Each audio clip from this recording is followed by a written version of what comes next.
Chicken roast রান্না করতে কম বেশি আমরা সকলেই জানি, তবে বাবুর্চির রেসিপিটা অনেকেরই এখনো অজানা। বাবুর্চিরা কোন পদ্ধতিতে চিকেন রোস্টটা রান্না করে থাকে এবং কোনো ধরনের সিক্রেট আছে কিনা, না এমনিতেই তাদের হাতের রান্না মজা হয়, সবকিছু দেখবেন আজকের ভিডিওতে। আসসালামু আলাইকুম, যে যেখান থেকে আজকের ভিডিওটি দেখছেন সবাইকে স্বাগত জানাচ্ছি আজকে বাবুর্চির হাতে সরাসরি চিকেন রোস্টের রেসিপিতে। তো আজকে 80 পিস চিকেন এখানে তারা রান্না করবে। তো প্রথমে চিকেনটাকে ভালো করে ধুয়ে নিয়ে এখন ভেজে নিচ্ছে। আর আজকে যে রেসিপিটা শেয়ার করেছে তারা এখানে কোনো প্রকার সিক্রেট না রেখে সরাসরি আমাদের সাথে রেসিপিটা শেয়ার করেছে, তাই ভাবলাম রেসিপিটা আমিও আপনাদের সাথে শেয়ার করে ফেলি। চিকেনটাকে লালচে করে ভেজে নিচ্ছে। আর আজকে তারা রান্না করবে ঝাল চিকেন রোস্ট। অনেকেই কিন্তু ঝাল চিকেন রোস্টটা খেতে পছন্দ করেন, কারণ মিষ্টি অনেকে খেতেই পারেন না, তাই ঝালটাই ম্যাক্সিমাম মানুষ পছন্দ করেন। তো দেখুন রোস্টটা ভেজে নিয়ে এখন এই তেলে এখানে 5 কেজির মতো পেঁয়াজ দিয়ে সুন্দর করে নেড়ে চেড়ে নিচ্ছে। আর দিয়ে দিল এলাচ, দারচিনি ও তেজপাতা। আর বাড়তি কোনো মশলা কিন্তু এ পর্যায়ে অ্যাড করিনি। অনবরত নেড়ে চেড়ে যাচ্ছে, কারণ পেঁয়াজটাকে ব্রাউন করে ভেজে নিবে। এই তো অনবরত কিন্তু নেড়ে চেড়ে যাচ্ছে। আর এখন দেখুন কাঁচামরিচটাকে কিভাবে অ্যাড করছে। আমার কাছে এই জিনিসটা দেখে সবচেয়ে বেশি ইউনিক লেগেছে, কারণ দেখুন কাঁচামরিচটা যে পদ্ধতিতে দিচ্ছে একটু ইউনিক স্টাইলে কিন্তু কাঁচামরিচটা পেঁয়াজের সাথে অ্যাড করছে। চাইলে কিন্তু পেস্ট করে অথবা কেটেও দিতে পারতো, হাত দিয়ে মুচড়িয়ে সবগুলো কাঁচামরিচ এই পর্যায়ে দিয়ে দিচ্ছে। আর এ পর্যায়ে নাকি পেঁয়াজের সাথে কাঁচামরিচটা দিলে চিকেন রোস্টে সুন্দর একটা স্মেল আসে। একজন মশলা দিচ্ছে আর অপরজন অনবরত নেড়ে চেড়ে যাচ্ছে, যাতে করে মশলাটা কোনোভাবে পুড়ে না যায়। আর যেহেতু পেঁয়াজটা ব্রাউন হয়ে গেছে, এখন বাটা মশলাগুলো এক এক করে অ্যাড করে দিচ্ছে। এখানে অ্যাড করে দিল রসুন পেস্ট। এখানে হাফ কেজির চেয়ে একটু কম ছিল রসুন পেস্ট। তো রসুনটা দেওয়ার পরে কিন্তু অনবরত নেড়ে চেড়ে যাচ্ছে। এখন দেওয়া হচ্ছে আদা পেস্ট। এখানে প্রায় 1 কিলোর মতো আদা ছিল। এই আদাটাকে ভালো করে পেস্ট করে এখন পেঁয়াজের সাথে অ্যাড করে দিচ্ছে। আর আরেকজন কিন্তু অনবরত নেড়ে চেড়ে যাচ্ছে। আর ভালো করে কিন্তু এরপর যে মশলাটাকে কষিয়ে নিতে হবে, যাতে করে মশলার কাঁচা গন্ধটা চলে যায়। এখন এতে অ্যাড করে দিল কাঠবাদাম ও কাজু বাদাম বাটা। বাদামটা দেওয়ার পরও কিন্তু অনবরত নেড়ে চেড়ে যেতে হবে, তা না হলে কিন্তু নিচে থেকে লেগে যাবে। আর তারা কিন্তু এই টেকনিকটা বেশ ভালো জানে। একজন মশলা অ্যাড করে আর অপরজন অনবরত নেড়ে চেড়ে যায়। এই তো নাড়তে নাড়তে মশলাটা খানিকটা কষিয়ে নিয়েছে। এই পর্যায়ে একটু পানি অ্যাড করে দিচ্ছে, যাতে করে মশলাটা পুড়ে না যায়। আর অনবরত কিন্তু নাড়াচাড়া হচ্ছে। এখন দেখুন 1 প্যাকেট চিকেন রোস্টেড মশলাতে অ্যাড করে দিচ্ছে। আর আমি কিন্তু বলেছিলাম আজকের রেসিপিতে কোনো ধরনের সিক্রেট ছিল না, সবকিছু তারা আমাদের সামনেই ব্যবহার করেছে।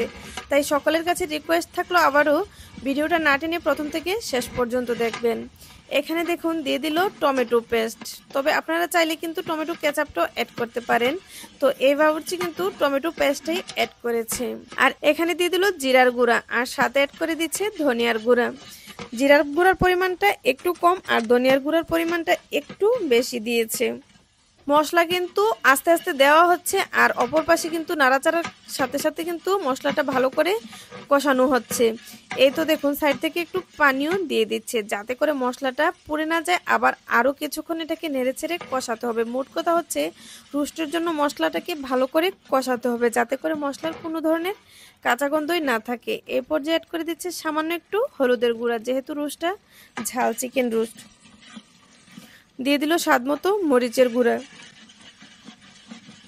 এই তো মোটামুটি সবগুলো মশলাই কিন্তু এক এক করে দেওয়া হয়ে গেছে। স্বাদ মতো লবণ এতে অ্যাড করে দিচ্ছে, যেহেতু চিকেনটা একটু লবণ দিয়ে মাখিয়ে ভেজেছে, তাই লবণটা এই পর্যায়ে কিন্তু একটু কমিয়ে দিয়েছে। তেলটা কিন্তু উপর থেকে ছেড়ে দিয়েছে। মোটামুটি 80% কিন্তু মশলা কষানো হয়ে গেছে। এখন দিয়ে দিল টেস্টিং সল্ট। বাবুর্চিরা কিন্তু এই কাজটা মাস্ট বি করে থাকে। টেস্টিং সল্ট দিয়ে কিন্তু তারা ম্যাক্সিমাম রান্নাগুলো করে থাকে।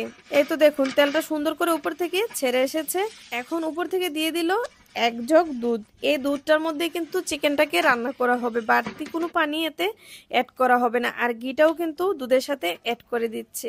দেখুন কোনো ধরনের সিক্রেট না রেখে কিন্তু আমাদের সামনে সব কিছু দেখিয়ে দিল এবং সুন্দর একটা রেসিপিও আমরা শিখে গেলাম। তো আপনারা চাইলে কিন্তু ভিডিওটা শেয়ার করে নিজের টাইমলাইনে রেখে দিতে পারেন, যাতে করে পরবর্তীতে ঘরোয়া যে কোনো অনুষ্ঠানে আপনি এরকম করে রান্নাটা করতে পারেন। এখন দিয়ে দিল কিছু আলু বুখারা।